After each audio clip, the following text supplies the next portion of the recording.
Сүйлөм толуктообуз берилген. Сепилдин тарыхы бул Кытай тарыхынын жарымы деген сүйлөмдүн бөлүгү толук берилгендиктен, ушуну биз ачкыч сөз катары, ачкыч сүйлөм, ачкыч ой катары карманабыз да, ушуга жараша анан туура жоопту табабыз. Демек, сепилдин тарыхы бул Кытай тарыхынын жарымы. Эми коюп көрөлү. Андыктан Кытайды көрбөй туруп, сепилди элестетүү мүмкүн эмес. Жок, эгер сепилдин тарыхы Кытайдын тарыхынын жарымы болуп атса, анда сепилди көрбөй туруп Кытайды элестетүү мүмкүн эмес десек туура болушу мүмкүн эле. Туура келбей калды. Андыктан Кытайды көрбөй туруп, сепилди элестетүү мүмкүн дейт. Такыр эле байланышпай калды, могу үчүнчү сөзү. Туура эмес. Сепилди көрбөй туруп, Кытайды түшүнүү мүмкүн дейт.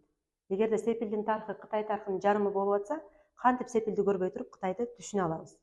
Үчүнчү сөзү туура келбей атат. Гысын коелу, андыктан сепилди көрбөй туруп, Кытайды түшүнүүгө мүмкүн эмес.